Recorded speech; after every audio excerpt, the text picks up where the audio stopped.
ఇక్కడ ఒకవేళ వారిది తప్పని తేలితే కూడా చట్టం తన పని తను చేసుకొని పోతుంది.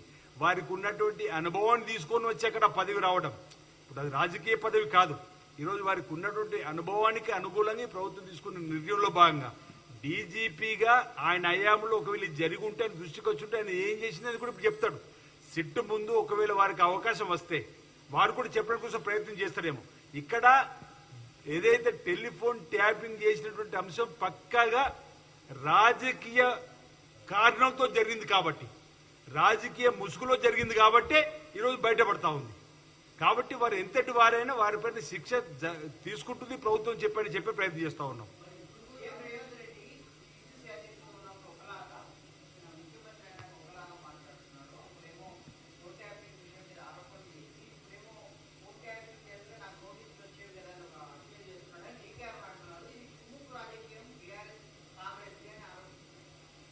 కుమ్ముకు రాజకీయం సవాలే లేదు.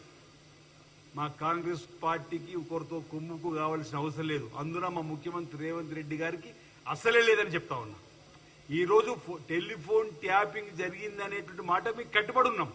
నాకు నోటీస్ రాలేదంటే ఒకవేళ నా టెలిఫోన్ ట్యాప్ అయి ఉంటే నోటీస్ వచ్చినప్పుడు నేను విచారణ కాసిన అంశాలు చెప్తా అని చెప్పి అన్నారు తప్ప డీకే అరుణ గారు వారు మాట్లాడిన మాటలు సరిగా చూడమంటున్నాం. ఆనాడు పీస్ అధ్యక్షుని హోదాలో అన్నటువంటి మాటలు ఈ రోజు ముఖ్యమంత్రి అయిన తర్వాత ప్రభుత్వం వచ్చిన తర్వాత కూడా టెలిఫోన్ ట్యాపింగ్ జరిగిన దానిపైన విచారణ జరుపుతున్నాం కదా. ఎక్కడో యుఎస్ఏలో దాక్కున్నటువంటి వ్యక్తిని కూడా విచారణకు రావాలని చెప్పని వచ్చేలా చేసినటువంటి ప్రభుత్వం ఇది. దానికి బాధ్యత మా ముఖ్యమంత్రి రేవంత్ రెడ్డి గారు.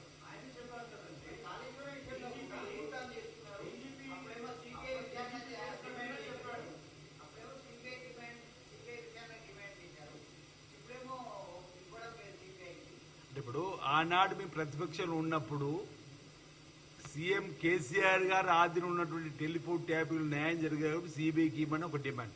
కానీ ఈరోజు ప్రభుత్వం వచ్చింది, ఆ డిమాండ్ చేసినటువంటి వారికే ప్రజలు అధికారం కట్టబెట్టిర్రు. ఇక్కడ ఉన్నటువంటి అథారిటీ ద్వారా విచారణ జరుపుతున్నాం. ఇప్పుడు ఇక్కడ ఉన్నటువంటి అథారిటీ చట్టం తన పని తను చేసుకునే విధంగా వెసులుబాటు. ఆ రోజు చట్టానికి అధిపతిగా ఉన్నటువంటి కేసీఆర్ టెలిఫోన్ ట్యాపింగ్ చేసింది కాబట్టి ఇక్కడ ఇది జరగదు న్యాయం కాబట్టి సిబిఐ కోరిన మాట. ఈ రోజు ఇక్కడ మేము ఎవరైతే ప్రశ్నించే గొంతులకే ఈ రోజు ప్రజలు అవకాశం ఇచ్చి పట్టం కట్టి ముఖ్యమంత్రిగా ఈ రోజు కాంగ్రెస్ ప్రభుత్వానికి అవకాశం ఇచ్చింది కాబట్టి సంబంధిత అథారిటీస్ కు అధికారం ఇచ్చినాము. వారి సంబంధిత అథారిటీ సంబంధించినటువంటి వారిని విచారణ విలుస్తా ఉంది. వారిపైన చర్యలు తీసుకునే విధంగా పూర్తిగా సాక్ష్యాధారాలు వచ్చిన తర్వాత చర్యలు తీసుకునే విధంగా ఉంటుంది.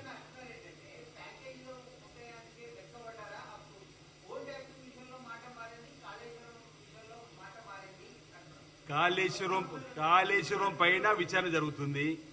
కాళేశ్వరం పైన విచారణ జరుగుతుంది. ఎన్డీఎస్ఏ చెప్పినటువంటి ఆలోచన ముందుకు పోతున్నాం. అందులో కూడా సూత్రధారులు పాత్రలు ఎవరైనా విడిచిపెట్టలే అంటున్నాం. ఇప్పుడు వాళ్ళకేవో అంత తొందర ఎందుకు మాకు అర్థమైంది. పాపం బీఆర్ఎస్ ప్రభుత్వంలో అర్ధరాత్రి మా నాయకుడు తలుపు చెక్క పగలగొట్టి ఎత్తుకపోయినట్టుగా వాళ్ళని ఎత్తుకొని పోవాలని చెప్పి అనుకుంటున్నారేమో.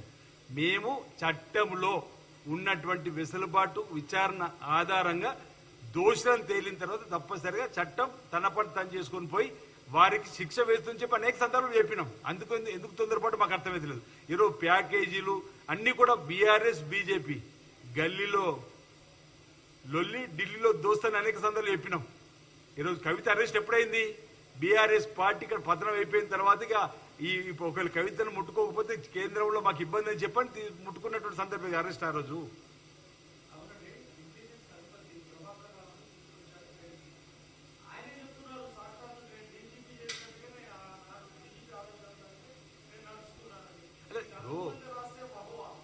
ఇప్పుడు విమర్శగా కాదు, ఇక్కడ వాస్తవాలను వెలికి తీసే ప్రయత్నం సిట్ చేస్తా ఉంది.